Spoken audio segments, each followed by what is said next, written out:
Olá pessoal, então essa é mais uma videoaula do nosso curso de métodos quantitativos. Eu sou o professor Dave, essa é a nossa segunda aula sobre regressão.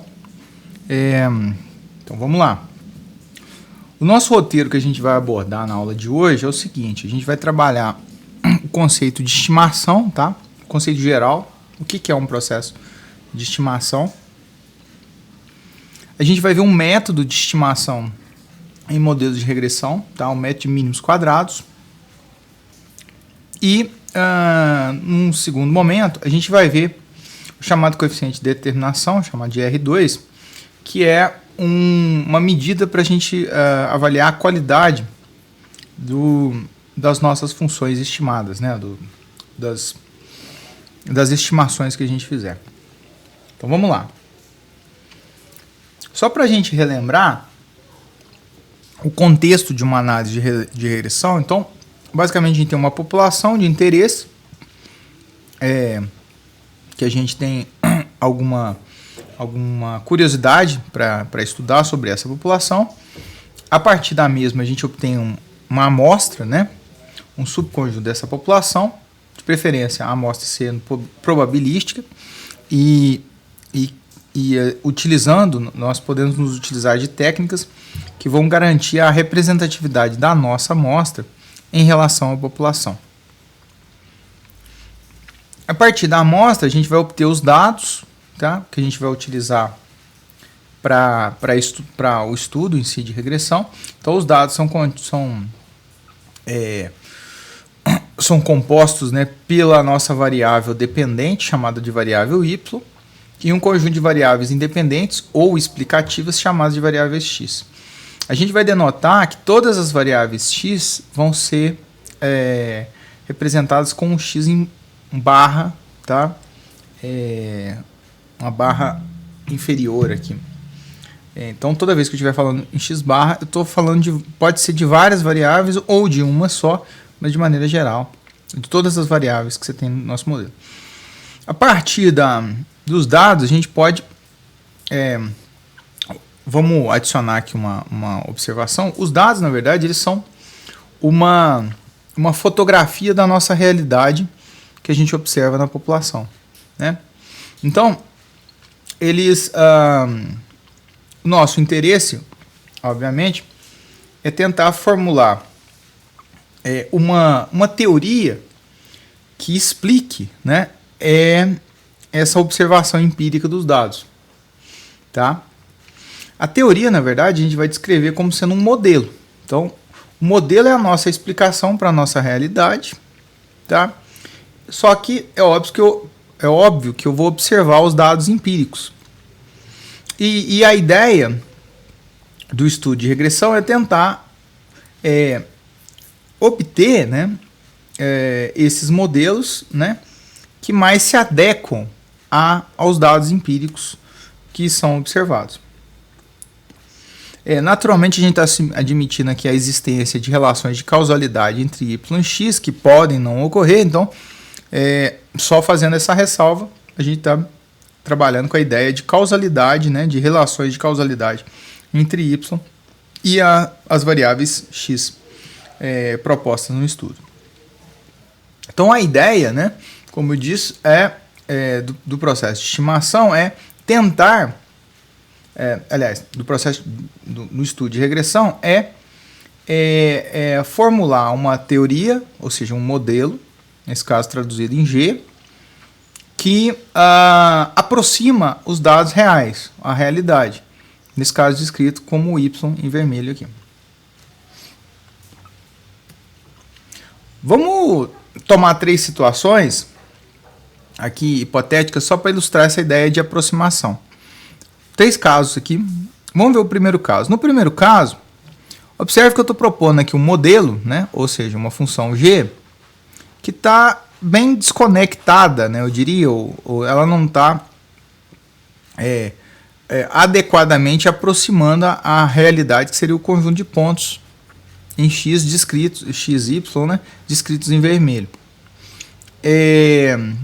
No segundo caso, o modelo parece que melhora um pouco né? Mas ainda assim não é talvez a melhor situação possível, porque tem algumas situações onde eu tenho a aproximação não é muito boa, como aqui e aqui. Aqui conjuntamente, né, a aproximação parece ser ruim para todos os pontos. No terceiro cenário, observe que eu tenho uma função que parece se adequar ao conjunto de pontos de maneira ótima, ou pelo menos comparado com as duas situações anteriores, melhor que as duas situações anteriores. Veja que aqui eu estou considerando valores de beta para cada para cada função aqui, né? Para cada uma das minhas g's. Pode ser a mesma g, por exemplo, uma função de segundo grau, mas cujos valores dos betas associados à minha g pode ser diferente, então eleva a função de segundo grau para um pouco mais acima dos pontos. Ela pode abaixar e mudar alguns parâmetros de inclinação na função e se adequa. E aqui no terceiro caso eu tenho um valor que é o valor de beta que faz com que essa curva, né, esse modelo, né, descrito por essa função, aqui eu estou propondo hipoteticamente como sendo de segundo grau, né, porque é uma curva, se aproxime de maneira ótima. Esse é o cenário desejável. Então a gente quer sempre um cenário onde a função se aproxime o melhor possível dos dados reais, né? Explique o melhor possível os dados reais, portanto se aproxime. Assim a gente tem um problema, que é o seguinte: como que eu vou encontrar a melhor g, tá? A g que melhor aproxima y, a nossa y associada ao meu modelo, ou melhor, desculpe, como que eu vou encontrar a melhor g, ou seja, os valores de beta aqui, ó, que se aproximam o máximo possível aos meus dados, no caso o y, né, as alturas aqui são equivalentes. Para obter essa melhor g, equivale a obter um valor de beta aqui, ó, que faz com que essa aproximação seja ótima. Esse processo é chamado um processo de estimação. Então, eu vou obter os valores dos parâmetros da minha função de tal maneira que essa aproximação aqui seja ótima. Bem, sobre métodos de estimação, a gente tem alguns métodos, tá? Eu vou citar inicialmente dois aqui, que são métodos probabilísticos, o método da máxima verossimilhança e o método de Bayes, tá? O método da máxima verossimilhança, ele é muito utilizado.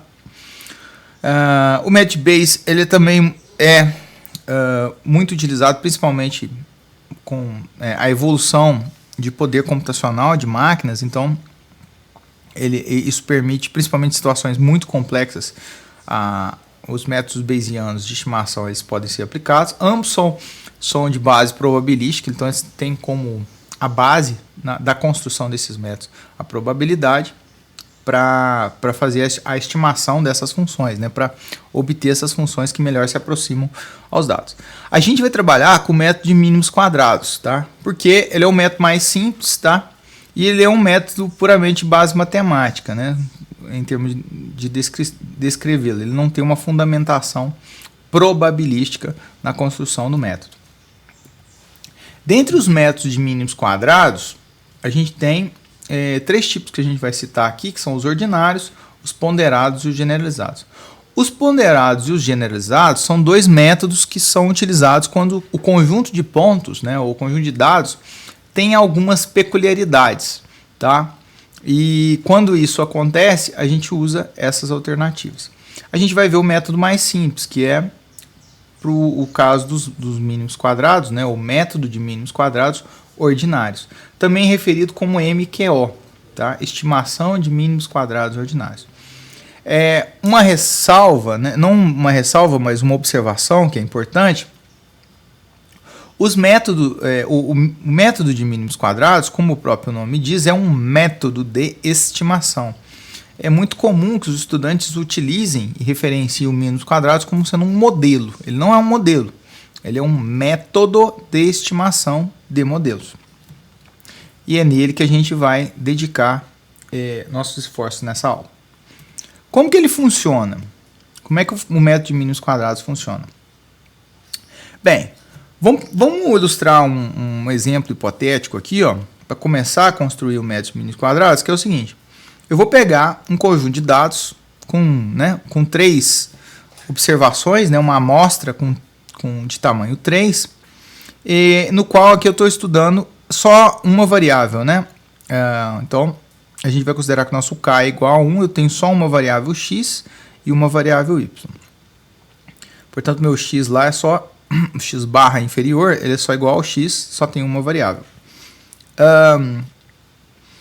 Vamos esboçar esses pontos, tá, num gráfico de dispersão de y versus, aqui está x1, mas é x, tá? Não é x, aqui está um errinho no indicador. E ao esboçar esses pontos, o que eu vou ter? Eu vou ter o primeiro ponto, que é composto pela coordenada x1, y1, esse cara aqui, ó. O segundo ponto, que é composto pela coordenada x2, y2, que é esse segundo. E o igual a 3, que é composto pela coordenada x1, x3, y3, que está dado aqui. Então, esses 3 pontos aqui, esses são os meus dados. Então, isso aqui, num estudo de regressão, ele é conhecido, é dado. Eu conheço esses valores. Bem, o que eu quero fazer é, então, utilizar uma função para aproximar os valores de y. O valor de y1, de y2 e de y3. Nesse caso, para ilustrar de maneira mais fácil, a gente vai usar uma função que é uma reta. Tá? A nossa g vai ser uma reta em função de x. Portanto, essa reta verdinha é descrita por essa reta aqui. Você vê que à medida que eu posso mudar os valores de beta 0 e beta 1, o que vai acontecer é que eu vou mudar essa reta de posição, de inclinação e de altura ao longo dos eixos. O que vai gerar, obviamente, retas diferentes aqui no meu gráfico de dispersão. Veja que aqui eu estou aproximando o meu y por essa g. Agora eu vou fazer uma coisa, eu vou fazer com que essa expressão, esse termo aqui, vire uma igualdade. Como? Vou fazer o seguinte, eu vou propor. Então é a minha altura de y para os 3 pontos que a gente está usando como exemplo. A altura y1, nesse caso, que é o primeiro ponto, ela vai ser igual ao beta 0 mais x1 beta 1. Aqui é x, tá? É porque acabou ficando a nota aqui, mas poderia ser considerado x1. Aliás, desculpe, tá certo, tá correto aqui. É esse x1 aqui, que é o primeiro x1. Então, o y1 é a altura do ponto y1 aqui, vermelho. O beta 0 mais x1 beta 1, ele vai ser a aplicação, o ponto que está na reta aqui, descreve a altura desse ponto até a reta. Essa expressão aqui, Você vê que existe uma diferença entre esse y e esse y, não são iguais. Para ser igual, eu faço uma complementação aqui, eu digo que existe um erro, na verdade, entre a diferença do valor de y1 e o valor da altura da reta considerada. Você vê que essa diferença é positiva, ou seja, eu tive que somar um valor aqui para chegar no meu y. Tá? Eu estou chamando essa notação dessa diferença, eu vou chamar de um erro, ou a notação em epsilon, tá? Também comumente chamado como resíduo. Tá? Então a gente está completando aqui. O segundo caso, que é o segundo y, é o mesmo procedimento. Então eu vou pegar a altura descrita por essa barrinha vermelha aqui, do meu segundo ponto em y. Ele vai ser igual à função. Nesse caso, a função agora ela está sobrando, né? Antes estava faltando, agora está sobrando para chegar no y. Então o que acontece? Eu vou somar aqui um epsilon 2. Nesse caso, esse epsilon 2 ele vai ser negativo. Esse cara vai ser positivo e esse cara vai ser negativo, o valor dele. O mesmo raciocínio eu posso aplicar para o x3. Então, eu vou pegar o y3, a altura de y3, ela vai ser igual à função, ou seja, a altura do ponto na função, aplicado no x3, que é essa altura descrita em verde, mais o erro associado. Nesse caso, o ε3, ele é positivo. Aqui é positivo, aqui é negativo e aqui é positivo. Aqui a gente está colocando só mais, né? Porque, óbvio que os valores, os sinais são valores diferentes, né? Que tem sinais diferentes aqui. Esse sinal é positivo dele, o sinal negativo e o sinal positivo. Bem, aqui eu tenho 3 pontos, então eu posso ilustrar, vocês estão percebendo que eu posso ilustrar isso aqui como sendo uma equação, né? Um conjunto de equações. Bem, quando eu trato de modelos lineares, eu tenho 2 situações. Uma situação que é a chamada de modelos múltiplos e os modelos simples. O modelo simples, ele considera uma única variável. Então, eu estou trabalhando só com uma variável no meu modelo, a variável explicativa. Nesse caso, a x que eu estou denotando aqui, então o meu k é igual a 1. Supondo a ideia usando uma reta, né, então, que era o caso anterior, né, que a gente estava vendo na ilustração das equações, a gente vai ter que a minha g vai ser beta 0 mais beta 1 x. Eu vou assumir que o vetor beta vai conter todos os parâmetros da minha função, ou do meu modelo. Nesse caso são beta 0 e beta 1, seguindo essa ordem, beta 0 e beta 1. Eu posso descrever o conjunto de equações que a gente viu no slide anterior de maneira matricial. Como? Bem, então eu vou ter sempre a relação y igual a g, né, de x beta mais epsilon. Lembrando que em vermelho estão os dados que são conhecidos, são valores observados. O beta, que são os parâmetros do meu modelo, nesse caso beta 0 e beta 1, e o epsilon, que são os erros associados.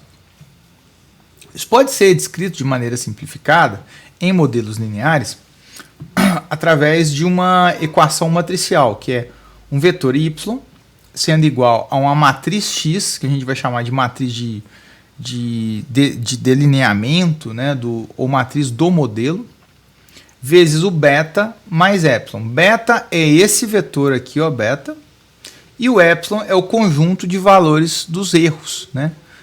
No exemplo do slide anterior, a gente viu que tinham três epsilons, né? Então, o conjunto daquelas equações pode ser escrito matricialmente. Aqui está um detalhamento de como que é essa matriz X, tá? Então, que é o diferencial aqui. O meu y, na verdade, aqui, o vetor y é composto pelo vetor de dados y. A minha matriz X, no caso de um modelo com uma única variável, como é que ela vai ser?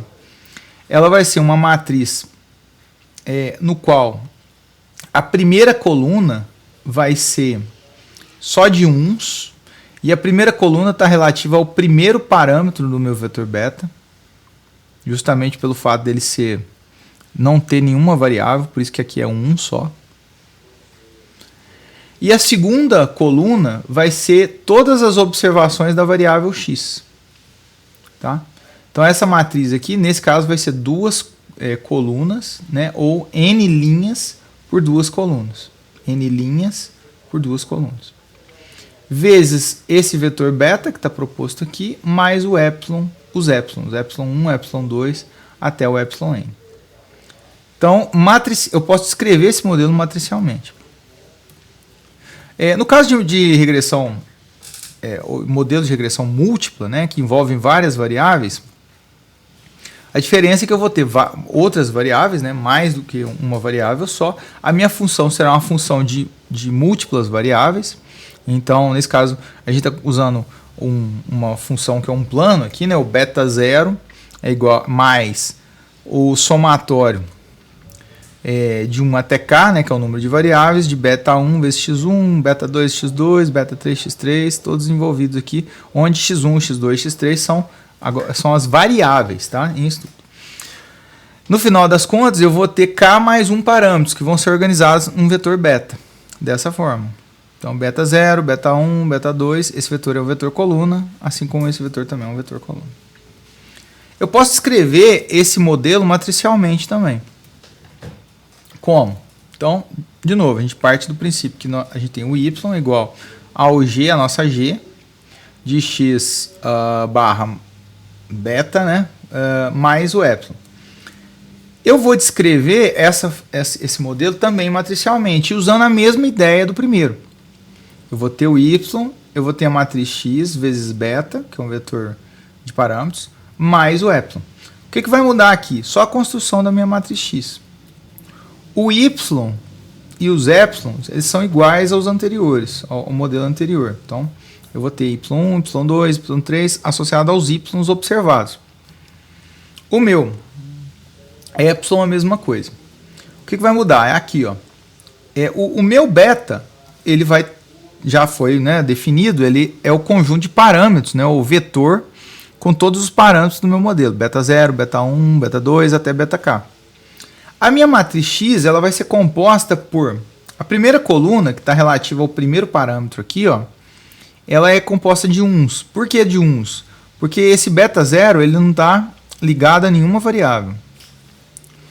A segunda coluna aqui, ó, vai ser composta por todas as observações da primeira variável, de x1. Aqui, todas as observações de x2. E assim por diante, até todas as observações de xk, que é a última coluna. Portanto, essa matriz aqui, a dimensão dela vai ser n linhas e k mais uma coluna nela. Tá? Com isso, eu descrevo todos os pontos, as equações, as igualdades entre todos os pontos envolvidos na minha análise. Muito bem, então de maneira geral, eu consegui descrever que o meu y, ele é a soma de um x-beta, que é uma operação matricial, o x é uma matriz, o beta é um vetor, mais um vetor epsilon, que é um vetor de erros.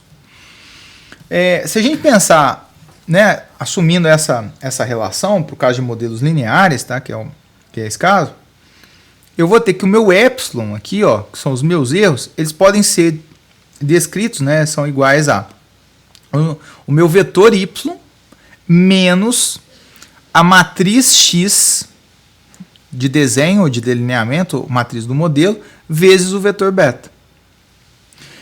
Com isso a gente tira uma conclusão, que é a seguinte, que os meus erros, na verdade, eles são uma função de beta.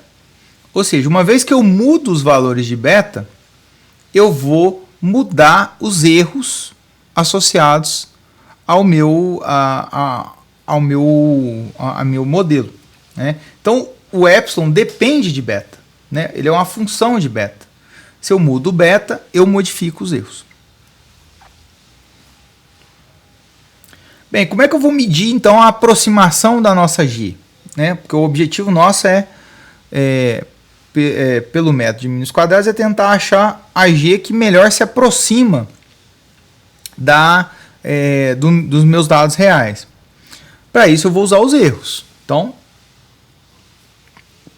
utilizando os erros, eu posso naturalmente, o melhor modelo é aquele que vai gerar erros menores.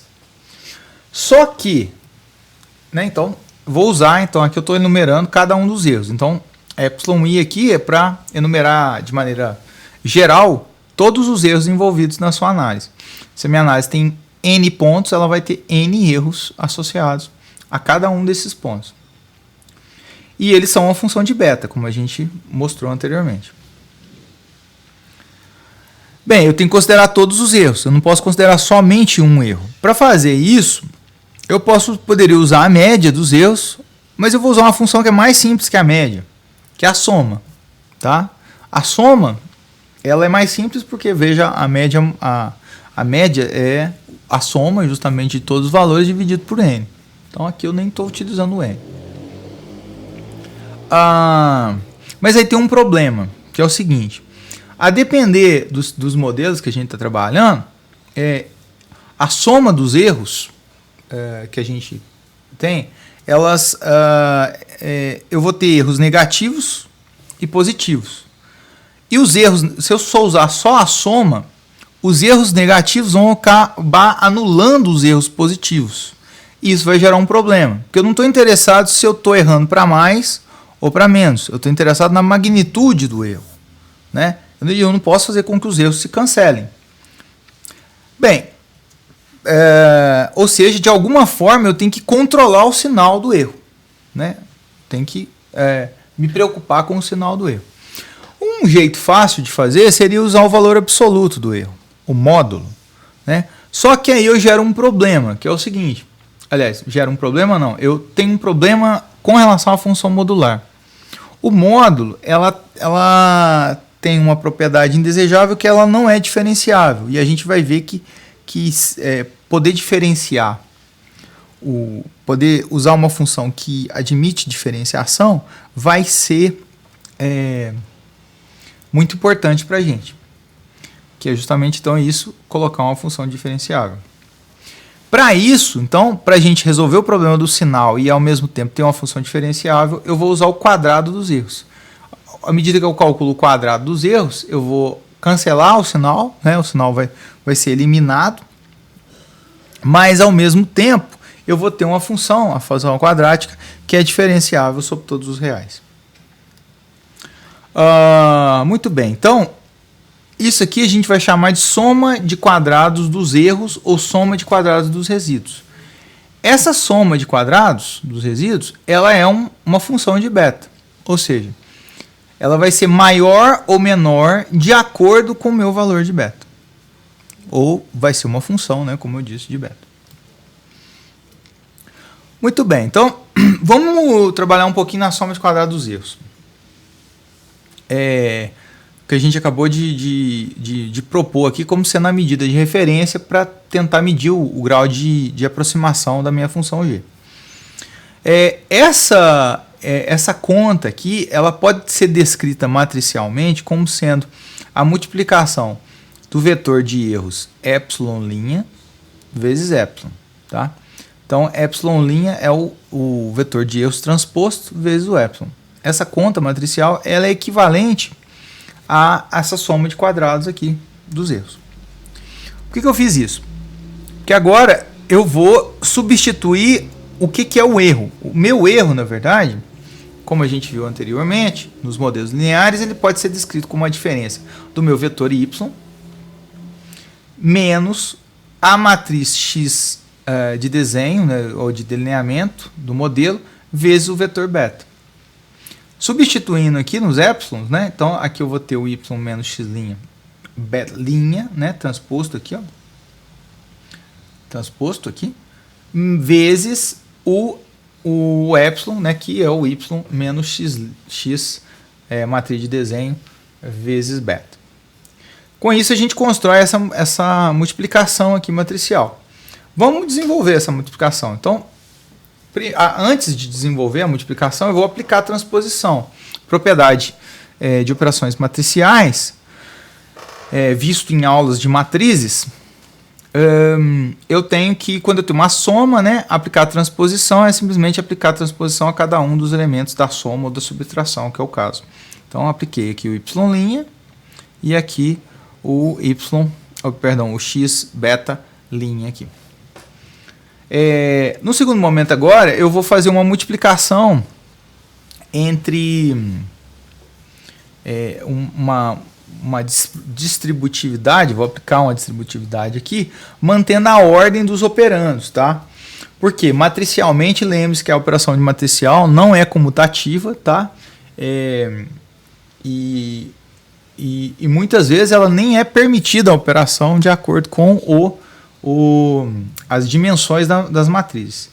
Então, respeitando aqui a ordem, para garantir essa correção nas operações, eu vou aplicar a distributiva aqui e, como resultado, eu vou obter essa expressão. Então, o que eu estou fazendo? Estou multiplicando y' vezes y' vezes y, aqui y' vezes x beta, y' vezes x beta, negativo por conta desse negativo, x beta' vezes y, x beta' vezes y, negativo aqui, e o menos com menos vai dar mais, x beta' vezes x beta, o último termo.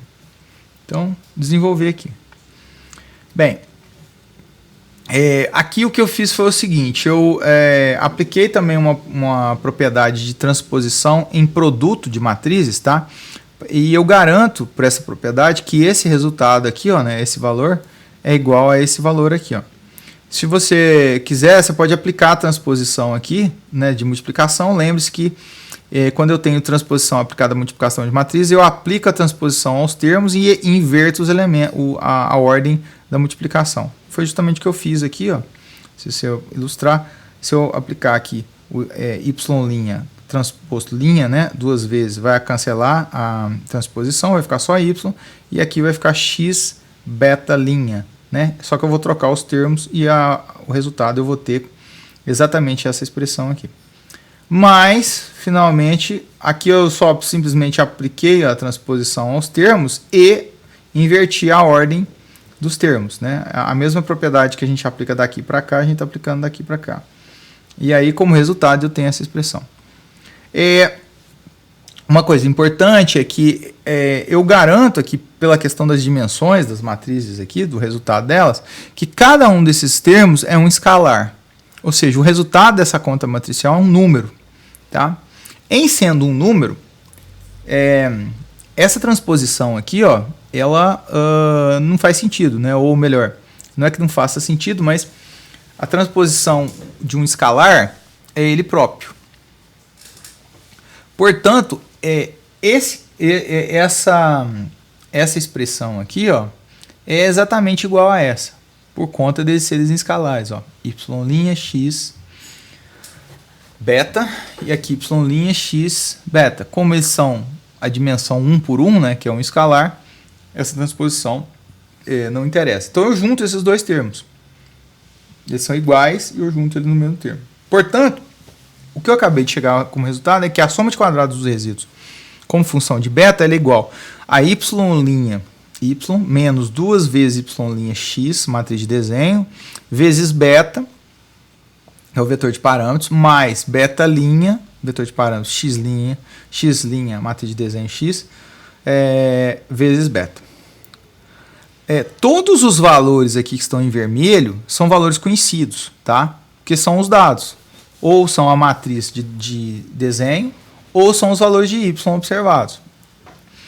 Então, o que é incógnito aqui, ou o que a gente vai colocar como função, é o beta, né? Para variar aqui como função na soma de quadrados de resíduos. Pois bem, então se a soma de quadrados de resíduos é uma função de beta e ela está escrita aqui, o que eu tenho interesse, né, se ela é uma função, é achar o valor de beta que minimiza essa função. Então é o ponto que gera um valor mínimo para a soma de quadrados. Tá?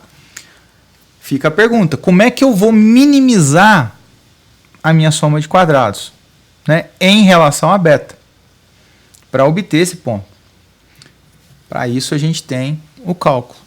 Então, se a gente retomar o cálculo unidimensional e multivariado que a gente vê usualmente em cálculo 1, cálculo 2, nós teremos essa resposta. E por ela perpassa resolver uma derivada e resolver um sistema associado a esse resultado dessa derivada. Então, nesse caso, usando da ferramenta de cálculo, o que a gente tem que obter é uma derivada. Nesse caso, pode ser envolvendo vários parâmetros ou um só, da soma de quadrados de resíduos, da função soma de quadrados de resíduos, e igualar ela a zero. Nesse caso aqui, como pode estar envolvendo vários valores paramétricos, né, o nosso beta não se resume a ser um só único beta, mas pode ser vários, beta 0, beta 1, beta 2. Isso aqui a gente vai entender como um vetor também de derivadas, né, porque cada equação vai gerar aqui um valor da derivada. Eu não vou entrar em detalhes da demonstração, mas se a gente derivar a soma de quadrados dos resíduos em relação a beta, que a gente obteve a expressão anterior, a gente tem como resultado menos 2 vezes y vezes x, matriz de desenho, mais 2 vezes beta linha x, matriz de desenho, linha vezes x. Onde esse beta aqui, ele é o vetor de parâmetros. Aqui é o vetor de parâmetros. Essa operação, então, é uma operação matricial. Tá? Portanto, então, para eu resolver, né, para achar o ponto beta, né, os valores de beta que otimizam aqui a função de soma de quadrados resíduos, eu tenho que resolver esse sistema aqui, né, que é em função de beta, né, os valores de beta aqui. Tenho que resolver esse sistema, na verdade, eu tenho que resolver essa equação aqui em relação a beta. Qual o valor de beta que garante que essa equação seja válida. Por uma questão aqui, no cálculo, geralmente a gente tem que fazer a verificação para o ponto, para identificar se o ponto é um ponto de mínimo. No nosso caso aqui não será necessário por construção da função de soma de quadrados de resíduos. O ponto que resolver essa equação aqui, automaticamente será um ponto de mínimo. Muito bem, então o estimador, né, que a gente vai chamar de estimador de mínimos quadrados, a gente vai denotar como sendo beta chapéu.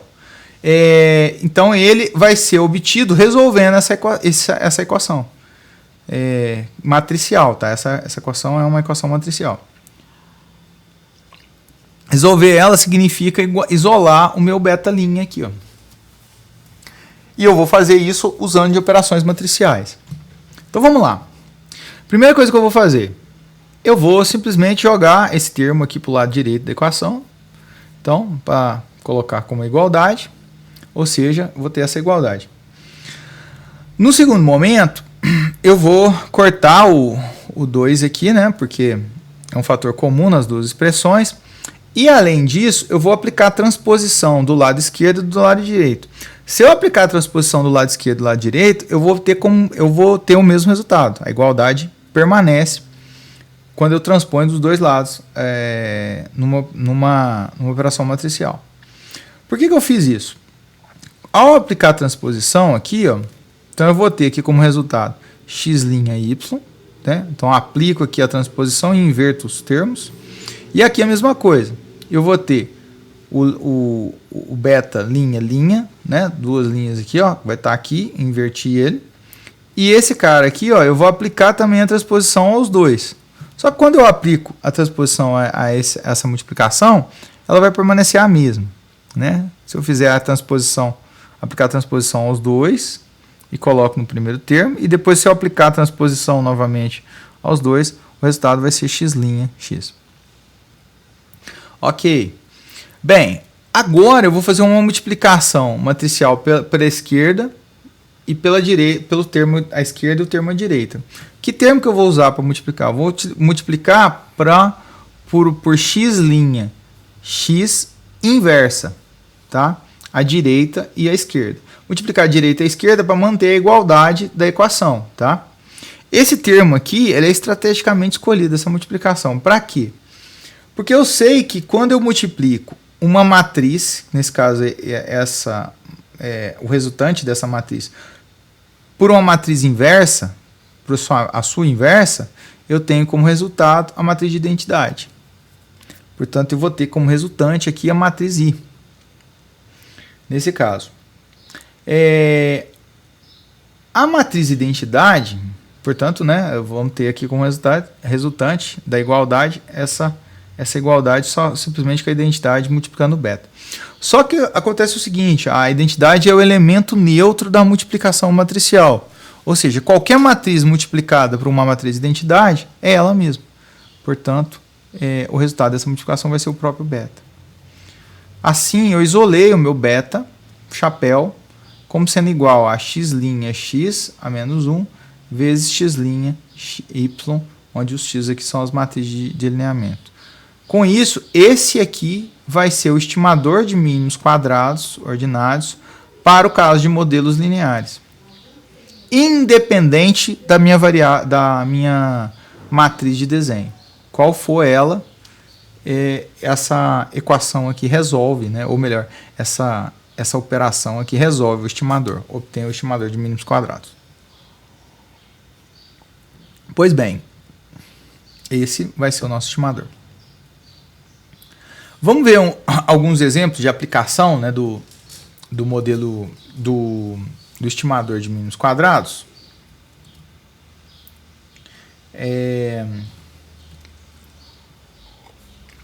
O primeiro exemplo é um exemplo de um modelo simples, ou seja, a gente vai trabalhar com uma variável explicativa x, né, e tentando explicar o y. Então aqui, um estudo deseja avaliar a influência do investimento na rendabilidade de empresas. Então a gente quer saber se o empresário investir, será que isso impacta na rentabilidade? E essa é a ideia que a gente quer medir, né? Então a partir, e como, né? Na verdade aqui a gente já está admitindo que a gente está estudando como que essa influência, né, se dá na rentabilidade, né, a influência do investimento. A partir de uma amostra de 5 empresas, foram obtidos dados de investimento e rentabilidade, e sob o modelo G, né, nesse caso aqui o modelo G de x, a x é uma única variável beta, beta tem 2 parâmetros, porque o nosso modelo proposto aqui vai ser uma reta. Obtenha o estimador de mínimos quadrados para beta, de beta, né? Então, lembrando o seguinte, ó, a gente vai ter as duas variáveis alvo aqui, são o investimento, x, e a rentabilidade da empresa, quanto que ela lucrou em y. Naturalmente, nosso estudo começa por uma população de empresas, que a gente quer investigar essa relação entre investimento e rentabilidade. A amostragem, nesse caso, a gente trabalhou com uma amostra de tamanho 5, então pegou 5 empresas. E aqui, a partir de cada uma das empresas, a gente obteve quanto que foi a rentabilidade, né, em Y, e quanto foi o nível de investimento descrito em X aqui. Aqui os valores estão dados percentuais. Então, a primeira empresa investiu 10%, e teve a rentabilidade de 15,77%. A segunda, 5%, tem a rentabilidade de 10%. A terceira, 5%, 11%. A quarta, 7%, 13%. E assim por diante. Os 5 casos aqui. O modelo que a gente está trabalhando, então, é um modelo que é uma reta, na verdade. Então, aqui ó, tem um modelo, só que a gente adicionou o resíduo aqui, né? Para a gente ter a igualdade aqui, né, na equação, né, do modelo. Com isso eu posso obter a matriz, né, associada a esse modelo. Como é que será a matriz? Para descrever matricialmente as equações envolvendo os pontos, né, e os pontos associados ao modelo, os pontos dos dados e os pontos associados ao modelo aqui explicado, que tenta explicar, né, a nossa y. O y vai ser o vetor de observações y, então 15,77, 10 e assim por diante. E a matriz x, seguindo aquela ordem de organização, como aqui a gente tem só uma única variável, tá? A primeira coluna ela vai ser constante, porque está associada a um parâmetro que é independente, é um termo independente, chamado de intercepto, tá? Do meu modelo. E a segunda coluna vai ser contendo os valores da variável x em estudo. Todas, obviamente, na ordem correta aqui, ó, em relação a y. E o meu beta vai ser o vetor de parâmetros, beta 0, beta 1, porque a gente está propondo aqui uma reta. Ok, eu tenho x e eu tenho y. Se eu tenho x e y, eu consigo calcular o estimador de mínimos quadrados. Ele vai ser o quê? Essa operação matricial. X', x, a inversa dela, vezes x' y. Essa conta aqui, se a gente fizer ela, o resultado vai dar 5,36 e 1,054. Esse primeiro valor é a estimativa de mínimos quadrados de beta 0 e o segundo valor é a estimativa de mínimos quadrados de beta 1.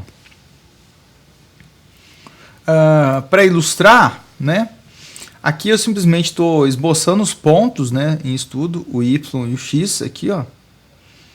E, além disso, eu estou esboçando a reta ajustada, ou seja, a reta que tem o beta 0 igual a 5,37 e o beta 1 né, igual a 1,05 aqui, né, 0,54 aproximadamente. Então a reta está passando aqui, ó, e a gente vê que o estimador construiu a reta que é ótima aqui, considerando esse modelo.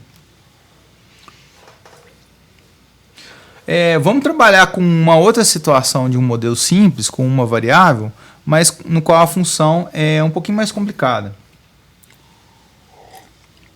Vamos considerar esse estudo aqui como referência. Então, um estudo deseja avaliar a influência da eficiência do gasto em educação em municípios brasileiros. A partir de uma amostra de 7 municípios, foram obtidos os gastos per capita aluno ano em milhares de reais e a média do Enem das escolas do município. Então perceba que aqui eu tenho uma relação de gasto e a média do Enem vai ser uma relação de resultado. Eu estou querendo ver se quem gasta mais, né? Aliás, o quanto se gasta. O gasto vai ter uma influência na nota média do Enem, que é uma noção de resultado, uma medida de resultado. Com base no modelo, aqui que muda, com base em um modelo G, agora o meu modelo, na verdade, ao invés de ter, ele tem uma variável, que é só x, mas eu vou construir uma função que é de segundo grau, ou seja, ela vai ter aqui o x e o x ao quadrado aqui. Obtenha o estimador de mínimos quadrados considerando esse modelo beta. Então, vamos lá. Primeiro, focando aqui nas variáveis. Então, eu tenho o gasto per capita aluno ano e tenho a média do Enem das escolas do município. Noção de gasto e resultado, né, correspondente a esse gasto. A gente estava estudando no nível municipal, então nossa população dos municípios, a gente não vai estudar todos os municípios, então a gente faz uma amostragem dos municípios. Nesse caso o estudo considera uma amostra de 7 municípios. A partir dos municípios a gente obtém os dados referentes aos gastos per capita e a média do Enem. Então o Y é a média do Enem e o X são os gastos per capita. Aqui são em valores de milhares de reais. Então aqui estou dizendo que eu gasto 5 mil reais por ano por aluno. A nota média nesse município foi de 600 do Enem. Aqui eu estou falando que eu gasto 3 mil reais por aluno ano. Aqui a média do Enem deu 400. E assim por diante, nos 7 municípios aqui em estudo.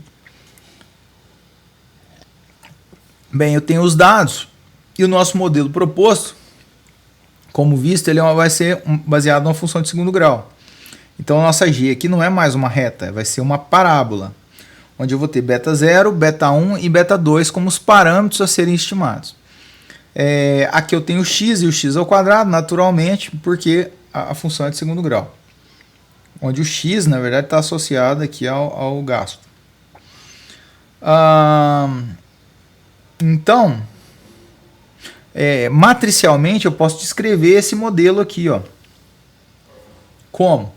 A forma geral vai ser a mesma. Então, y vai ser da forma y é igual a x, que é uma matriz de desenho, vezes o vetor beta, mais epsilon. Quem é o vetor beta? É o vetor de parâmetros. Beta 0, beta 1 e beta 2. Beta 0, beta 1 e beta 2. O vetor y vai ser o vetor de observações, né, de dados das coordenadas y. Nesse caso, as médias dos Enems, ou melhor, do Enem das escolas estudadas, né, dos municípios, das escolas dos municípios estudados. O que muda aqui é a construção da nossa X. A matriz de desenho ela vai ser um pouquinho diferente. A primeira coluna dela vai ser associada a 1. Por quê? Porque ela está associada ao beta 0, que é o termo independente aqui. A segunda coluna vai ser associada ao X, porque é justamente esse coeficiente beta 1, é o segundo, e ele está associado aqui ao termo X aqui. E o terceiro, né, no terceiro a gente vai colocar x ao quadrado, né, ou seja, os valores de x elevados ao quadrado. Aqui 5 25, que é 5 ao quadrado, 9, que é 3 ao quadrado, 64, que é 8 ao quadrado, e assim por diante. Então, o que acontece? Essa operação matricial vai no final das contas, mostrar para todos os pontos aqui, ó, essa equação definida pelo modelo. Bem, uma vez que eu tenho y e tenho a matriz x, para obter o estimador de mínimos quadrados é fácil, só aplicar a operação matricial, né, x' x inversa vezes x' y. Quando eu faço isso, eu obtenho como resultados o beta 0 estimado igual a 169,4 aproximadamente, o beta 1 estimado 94,3,4 aproximadamente, e o beta 2 estimado menos 3,27 aproximadamente. Então, você vê que a minha estimativa aqui automaticamente ela já vai gerar um vetor com os valores para cada um dos parâmetros, ó, beta 0, beta 1 e beta 2. Se a gente olhar aqui, ó, o beta 2 está negativo. Beta 2 negativo significa que a concavidade da parábola é voltada para baixo, né? Ela está com a concavidade voltada para baixo. Bem, se a gente plotar o gráfico da função nossa estimada, ou seja, desse modelo aqui, ó, aqui eu tenho os dados observados, todos eles, tá? Aqui em verde eu tenho o destaque da função, que é basicamente pegar a função nossa do modelo e substituir os valores estimados. Quando a gente faz isso, a função gerada é essa aqui, ó, que passa por sobre os dados. Agora é interessante, como resultado, a gente pode observar o seguinte, que à medida que o valor de x cresce, né, a nota do Enem vai crescer, ok? Só que num determinado momento parece que ela estaciona, né? Parece que o fato de você botar mais dinheiro não vai gerar um retorno, né, em termos de resultado, pelo menos aqui, segundo os nossos dados. À medida que o grau de investimento cresce, né, o resultado das escolas no Enem vai crescer, mas a partir de um determinado momento parece que estaciona. Não importa quanto dinheiro você coloque, que ela vai atingir mais ou menos o mesmo patamar. O último exemplo que a gente vai comentar é o exemplo sobre modelos múltiplos, ou seja, modelos que envolvem várias variáveis. A gente vai ver o caso mais simples aqui. Então aqui a gente está considerando o seguinte: uma das políticas implementadas pelo Banco Central é o tripé macroeconômico, que estuda 3 componentes: os juros, o câmbio e a inflação. Vamos considerar hipoteticamente que o BC deseja estudar a influência dos juros e câmbio na inflação, que é bastante razoável. A gente pensa o seguinte: as variáveis que estão sob controle do Banco Central são as variáveis juros e a variável câmbio. Os juros através da definição da taxa de juros, né? E o câmbio através da atuação do Banco Central em mercado de câmbio, aumentando ou diminuindo o valor da moeda, no sentido em que o Banco Central vende ou compra dólares. E essas duas variáveis que ele tem controle, né, na verdade a ideia é que se você estuda a influência delas na inflação, você sabe como controlar a inflação variando essas variáveis. Baseados em dados anuais dos últimos 10 anos, obtenha sobre o modelo, nesse caso aqui o modelo com regressão múltipla envolvendo duas variáveis, x1 e x2, câmbio e juros, né, juros e câmbio, estime, né, nesse caso obtenha o modelo, o estimador de mínimos quadrados de beta aqui para essa situação.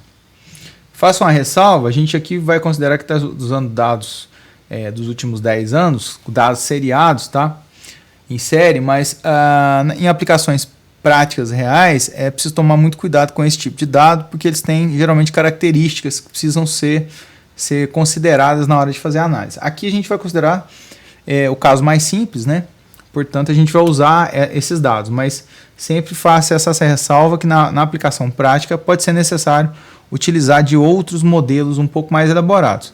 Mesmo assim, esses modelos têm como construção os modelos de regressão, que a gente está vendo aqui. Muito bem, as três variáveis, juros, câmbio e inflação. Nosso estudo parte da ideia que a gente está estudando o ambiente, né, econômico. A gente vai fazer a considerar que nossa amostra vai ser de tamanho 10, olhando para os últimos 10 anos da economia. A partir dessa amostra, né, a gente obtém os dados. Então, os dados aqui então estão colocados hipotéticos, de novo. Aqui são os dados com relação à inflação em cada um dos anos. Aqui os dados com relação a juros e aqui os dados com relação a câmbio, né? A cotação do câmbio, 3,50, 3,70 e aqui a taxa de juros ao ano aqui cobrado. Muito bem, então eu tenho o conjunto de dados aqui. O meu modelo, a única diferença é que o meu modelo tem uma variável a mais, mas ele vai ter três coeficientes. Tem um coeficiente livre, que é o beta, né? Um parâmetro, beta 0 que é livre, que é o intercepto. Tem um beta 1 que é associado ao x1 e um beta 2 que é associado ao x2. Quando a gente representa esse modelo matricialmente, né, eu posso representar usando aquela mesma equação genérica. Y igual a x, matriz de desenho beta, mais epsilon, no qual o y são os valores de y, da variável y, na ordem, e o x, aqui a diferença é a seguinte, aqui eu vou colocar na primeira coluna o beta 0, na segunda coluna, na primeira coluna a gente vai colocar valores constantes iguais a 1 aqui, por conta de ser o beta 0, tem um termo independente. Na segunda coluna eu vou colocar os valores de x, tá? Porque está associado ao beta 1 aqui, ó, o coeficiente do x1. E na terceira coluna eu vou colocar o x2, que são coeficientes associados ao beta 2 no meu modelo. Bem, uma vez que eu criei, né, eu defini a matriz x e o vetor y, a obtenção do estimador de mínimos quadrados é aplicar a operação padrão. De novo, eu obtive aqui os valores da estimação, então eu obtive menos 5,68 para beta 0, menos 0,38 para beta 1 e 2,18 aproximadamente para beta 2. Veja que essa equação aqui, ó, esse modelo, ele é um plano, tá? E aqui a gente consegue visualizar isso. Então, o modelo nosso estimado ele é um plano, tá? Aqui, ó, y igual a menos 5,7, isso aqui é aproximado, mais 0,38, mais 2,19 aproximadamente. Então, aqui o que a gente vê? Eu tenho os pontos em vermelho aqui, que são os pontos da análise, o y, x1 e x2, tridimensional porque tem três dimensões, y, x1 e x2, e o modelo ajustado, ele é esse plano em verde aqui, ó, que está se aproximando ao conjunto de pontos. Esse é o plano que melhor se aproxima aqui, né? Aproxima-se de maneira ótima, ou melhor, é o plano que minimiza a soma de quadrados dos resíduos, né, com esses valores aqui. Bem, temos um problema, que é o seguinte. Vamos supor que a gente tem dois conjuntos de dados, tá? E eu obtenho, a partir de dois modelos diferentes, o estimador de mínimos quadrados, ou a estimação de mínimos quadrados, né, a estimativa de mínimos quadrados, dados esses dados. E eu vou esboçar os gráficos dos dois aqui, ó. O primeiro é esse aqui, ó. Então eu tenho a função estimada e tem o conjunto de pontos aqui, ó, em vermelho aqui destacado. No segundo caso eu tenho a mesma situação, eu tenho a função estimada, que está em verde também aqui, e tem o conjunto de pontos, né, observados, né, na nossa amostra. O que acontece? A gente consegue visualizar aqui, e os gráficos estão na mesma escala, tá? Só para tomar cuidado, eles estão pelo menos na mesma escala em x aqui, ó, nos valores de x. Perdão, não estão na mesma escala não. Mas isso não impede a comparação não. A gente pode avaliar aqui, ó, que esse ajuste, né, essa estimação, embora essa função seja obtida usando o MQO, mas a função não está se aproximando aos pontos tão bem quanto no segundo caso. Aqui os pontos estão praticamente descolados, né, colados na função. No primeiro caso, não. Os pontos estão bem dispersos em relação à função.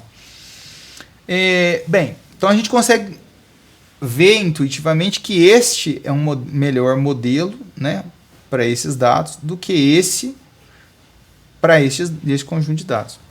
A pergunta é, como é que eu posso medir isso? Medir essa qualidade do quão bom o meu modelo é para se ajustar ao meu conjunto de dados.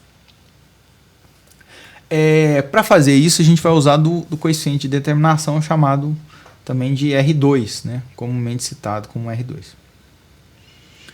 Bem, como funciona o R2? Para ver como é que funciona o R2, a gente vai fazer algumas definições anteriores. Então, a primeira delas é o Y predito. O que é o Y predito? Vamos supor que eu tenho, né, o meu espaço para dispersão, então eu tenho um conjunto de pontos, né, que eu estudo, e eu ajustei uma reta a esses pontos, ou seja, eu obtive o estimador de mínimos quadrados usando um modelo linear, né, considerando uma reta, e aqui está o ajuste. O Y predito vai ser para todos as coordenadas x aqui, ó, dos pontos envolvidos na análise, vão ser as respectivas alturas nas retas. Está vendo que esses dois pontos estão no mesmo x, ó. Esse aqui está no mesmo x, esse está no mesmo x e assim por diante. O Y predito são todos esses caras aqui, ó. Então, Y predito. Como que ele é obtido? Simples. Uma vez que eu tenho um estimador de mínimos quadrados na mão, o vetor estimado, basta eu multiplicar a minha matriz de desenho vezes o estimador de mínimos quadrados. Quando eu faço isso, eu obtenho esse Y chapéu que está descrito por essas alturas desses pontos aqui em verde sobre a reta.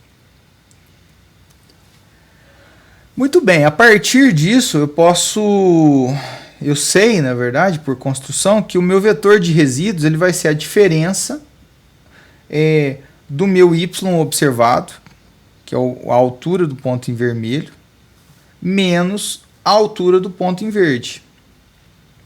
Então, esse vai ser o meu vetor de resíduos. Muito bem, então vamos considerar o seguinte.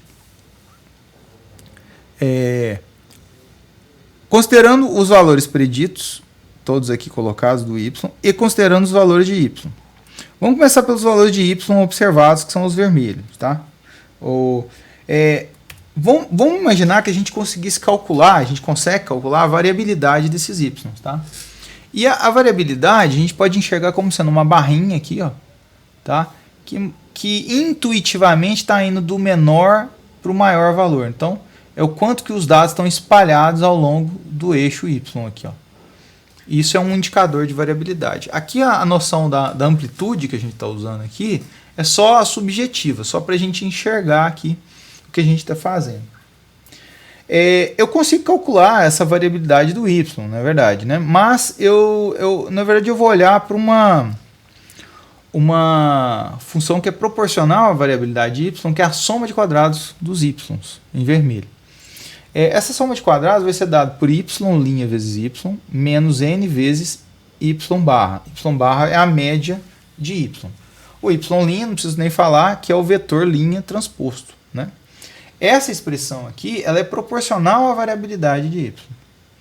Tá? Que a gente está enxergando aqui visualmente através dessa barra aqui. Ó. Se a gente olhar para os valores de de y, a gente vai ver que os dados estão variando mais ou menos daqui até aqui. Eu posso fazer o mesmo princípio, aplicar o mesmo princípio para o y predito. Ou seja, eu posso estudar a variabilidade do y predito. Então, por isso que a barrinha está aqui, ó, onde eu estou vendo a dispersão ao longo da dimensão em y dos valores preditos, que são os pontos sobre a reta aqui. Ó. Todos eles. Então, essa variabilidade aqui está mais ou menos em torno dessa barrinha verde. Eu posso mensurar, posso calcular uma função que é proporcional a essa variabilidade, que é a soma de quadrados chamada explicada, tá? Ou do y predito, ou do modelo de regressão também, É outra terminologia. E essa função vai ser dada por y chapéu linha vezes y chapéu menos n vezes y barra. Aqui é a média amostral mesmo do y observado, que são os dados. Então aqui esse primeiro termo é chamado de soma de quadrados total, tá? Ou de y. E aqui é chamado de soma de quadrados explicada, ou de regressão, ou de y chapéu. Para completar, e esse aqui não tem a ver, porque a gente não está observando os resíduos aqui nos pontos, explicitamente, mas eu posso também calcular a variabilidade do y. Tá? A variabilidade do y, a variabilidade dos resíduos, tá? De epsilon. A variabilidade de epsilon, ela vai ser proporcional a essa operação aqui, ó, epsilon' vezes epsilon, que vai ser descrito como sendo a soma de quadrados dos erros. Exatamente a mesma soma de quadrados que a gente usou para calcular, para fazer a obtenção do estimador de mínimos quadrados. É a mesma conta. Portanto, eu tenho essas três somas de quadrado. Por uma questão de construção, né, eu sei que a soma de quadrados total vai ser igual à soma de quadrados explicada, ou do modelo de regressão, mais a soma de quadrados dos resíduos. Então, eu tenho essa relação. Bem, então, admitindo essa relação e as definições das somas de quadrados, o coeficiente de determinação é calculado da seguinte forma. Primeiro, tem dois tipos de coeficiente de determinação. Tem o coeficiente de determinação, simplesmente, o R2, e o R2 ajustado. O primeiro caso, o R2, ele só mede o benefício. Lembre-se que a gente está tentando medir o quão bom meu modelo é para explicar o meu conjunto de dados. Então, nesse caso, eu só meço o quão bom esse modelo é. No primeiro caso do R2. No segundo caso, do R2 ajustado, aqui eu já tento compensar. Eu tento fazer uma avaliação chamada de custo-benefício, que é, ao mesmo tempo eu olho o quão bom meu modelo é para explicar o meu conjunto de dados, né, que é o benefício, mas ao mesmo tempo eu olho para a complexidade do meu modelo.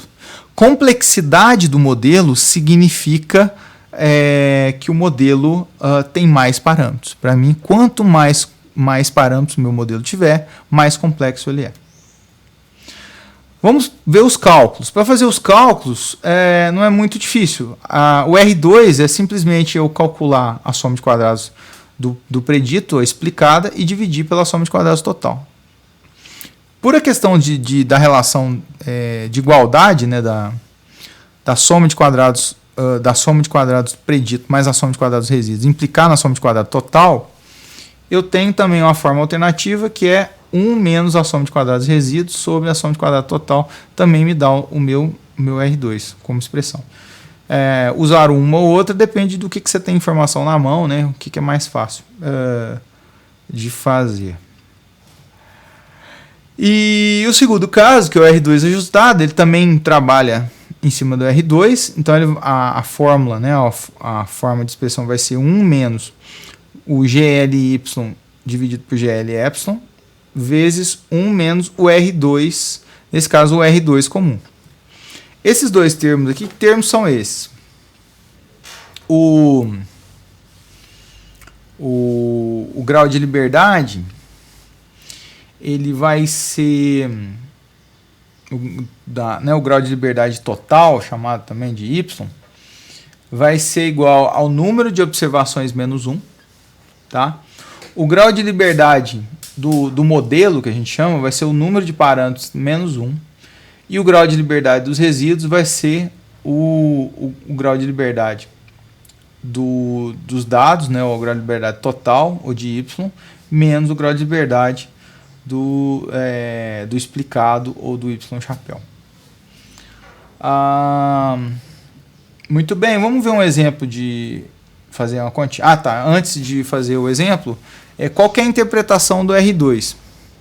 O R2, ele é um valor que é um percentual da variabilidade de Y, né, dos dados totais de y, que é explicada pelo modelo. Veja que o R2 é uma razão, e é uma razão de dois valores que são positivos. Portanto, esse valor aqui, na pior das hipóteses, é 0, e na melhor das hipóteses é 1.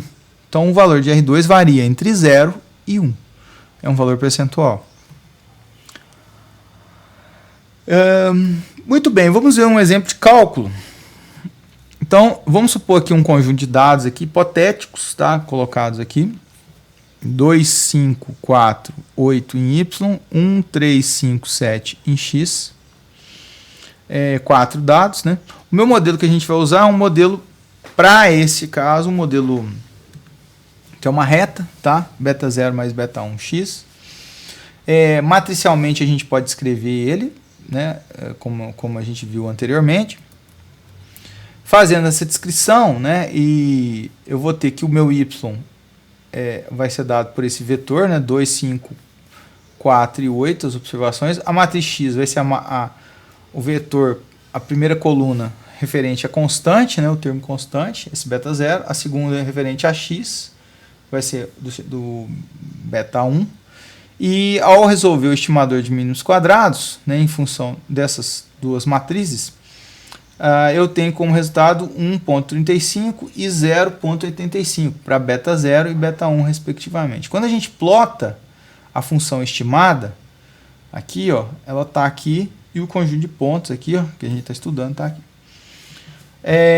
Bem, então, agora eu preciso botar a mão no Y chapéu e no Epsilon. Então, para obter o Y está dado, o Y chapéu, ou predito, ele vai ser o X, a matriz X de desenho, que é essa aqui, vezes o vetor de parâmetros estimado, que é o beta chapéu. Nesse caso aqui, ele está aqui. Ó.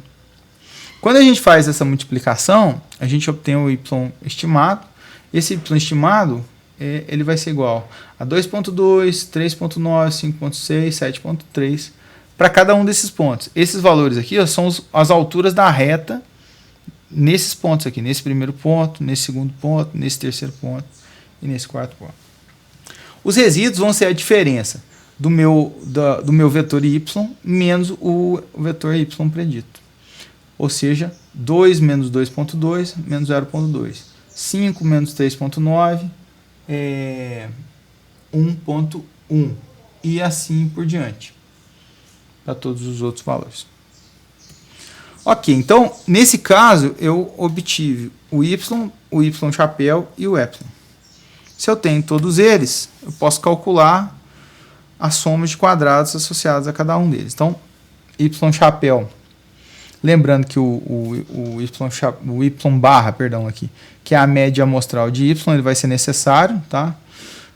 Tanto na soma de quadrados de Y quanto a soma de quadrados de Y chapéu. O número de dados que a gente está trabalhando é 4. Ok, então a soma de quadrados de y, que a gente viu que é essa operação matricial, a gente tem os y, basta a gente fazer a conta, aplicando, a gente vai ter como resultado 90. Então, y' vezes y menos n vezes y barra calculado aqui, o n igual a 4, os y foram calculados anteriormente. Quer dizer, os y não foram calculados, perdão, os y são dados, tá? A mesma coisa para a soma de quadrados explicada, né, ou do modelo de regressão, do y chapéu, vai ser y chapéu linha vezes y chapéu. Esse aqui está calculado, então, no slide anterior, menos o 4 vezes 4,75. Se a gente fizer o cálculo, o resultado vai ser 85,7 aqui como resultado. E a soma de quadrados dos resíduos, por construção, ela vai ser a diferença dos dois. Então, se aqui é 90 e aqui é 85,7, a diferença dos dois vai ser 4,3. Muito bem, então o R2, né, para calcular o R2, ele vai ser a soma de quadrados explicada sobre a soma de quadrados total. A gente já calculou, então vai ser esse cara sobre esse. 85,7 sobre 90, que vai dar aproximadamente 0,952 ou 95,2%. significa que a minha reta, né, o meu modelo, explica 95% da variabilidade dos dados, cerca de 95% da variabilidade dos dados. O cálculo do R2 segue de maneira similar, então o R2 ajustado, perdão, o R2 já está calculado, basta substituir na expressão, obter os graus de liberdade e o grau de liberdade dos resíduos, que são respectivamente 3 e 2. Desculpa, o grau de liberdade aqui estimado é 3 e aqui é 2. E aí aplicando aqui no resultado eu vou ter como conta o resultado 0,928, né, ou 92,8%. Você vê que ele diminui um pouquinho aqui em relação ao primeiro caso, porque ele considera essa ponderação pelo número de parâmetros do seu modelo. Vamos ver um exemplo só da questão da aplicabilidade do R2 ajustado. Vamos supor que a gente tem esse conjunto de dados, tá? Que naturalmente a gente vê aqui que parece uma parábola, né? Parece o ideal seria ajustar uma parábola ao conjunto de dados, mas vamos supor que eu coloque 3 modelos para ajustarem a esse mesmo conjunto de dados. O primeiro é uma reta, tá aqui a reta ajustada. O segundo, uma parábola, tá aqui a parábola ajustada. E o terceiro, uma cúbica. Então eu adiciono um terceiro elemento aqui, uma cúbica. Eu naturalmente fiz todo o processo, né, de organizar os dados e obter as estimativas para cada um dos parâmetros. Nesse caso, beta 0, beta 1, beta 2, beta 3, porque é uma cúbica. Beta 0, beta 1, beta 2, porque é uma quadrática. Beta 0, beta 1, porque é uma reta. Se eu calcular o R2 associado a cada um desses dados, os resultados que eu vou obter é o seguinte: 0,57 para o primeiro. Você vê que aqui, né, a gente tem aquele problema do ajuste não ser bom para uns determinados pontos. E isso vai acabar contabilizando no seu R2. O segundo caso é 94,64, né, 0,9464, bem alto. E o terceiro caso, aqui a gente colocou 0,9464, mas por arredondamento esse valor aqui foi maior. Então esse aqui levemente foi um pouquinho maior do que o segundo caso. Portanto, a gente escolheria esse modelo aqui, né? Se a gente quisesse escolher um modelo que fosse vamos dizer, o que melhor explicou a variabilidade do conjunto de dados. Só que se a gente olhar para esse cara e para esse cara, parece que as duas funções mudaram bem pouquinho, né? Quase nada. Se eu olhar o R2 ajustado, o que vai acontecer com os valores calculados? Aqui deu 0,57, vai ficar mais ou menos no mesmo patamar. Aqui deu 0,9453 e aqui deu 0,9447. Ou seja, se a gente usar o R2 ajustado como critério, a gente vai escolher esse valor aqui, que ele é um pouquinho maior ainda que o primeiro. Isso é importante ressaltar, por que esse modelo foi considerado o modelo melhor, o B, segundo esse critério? Porque aqui você está contabilizando o número de parâmetros. Lembre-se que aqui o modelo parece que não cresceu muito em termos de explicação, mas cresceu bastante em relação ao número de parâmetros. Então isso acabou afetando aqui a geração de um valor de R2 ajustado maior. Justamente a ideia do custo-benefício. Esse modelo aqui, ele parece que está gerando o mesmo benefício desse modelo B, mas o custo dele é um pouco maior, porque ele tem um parâmetro a mais. Ok, fazendo o nosso fechamento, algumas observações finais. Primeiro, a questão dos métodos de estimação, via métodos mínimos quadrados. Os métodos, nesse caso, mínimos quadrados ordinário, ponderado e generalizado. A gente viu que o generalizado e o ponderado, a gente trabalha com casos específicos, um pouco que os dados precisem de um tratamento sobre algumas peculiaridades. A gente vai ver só o método ordinário aqui durante a disciplina, aplicar só o método ordinário. O segundo item é que existem outros métodos de estimação, né? Esse não é o único, existem outros. A questão do R2. A gente vai ver mais à frente que o R2 vai ser uma peça também muito importante na hora de fazer escolha de modelos. Botar modelos para competir e escolher os modelos que melhor explicam a realidade, que é traduzida na medida do R2. A respeito de inferência, né, a gente vai trabalhar ainda com inferência, em especial com testes de hipótese e com intervalo de confiança, mas o importante é o seguinte, é que nos dois casos, tanto para teste de hipótese quanto para intervalo de confiança, será muito importante eu conhecer corretamente o cálculo, tanto do R2 quanto das somas de quadrados associadas às variáveis no meu modelo. Ok? Com isso a gente termina a nossa videoaula e eu vejo vocês numa próxima.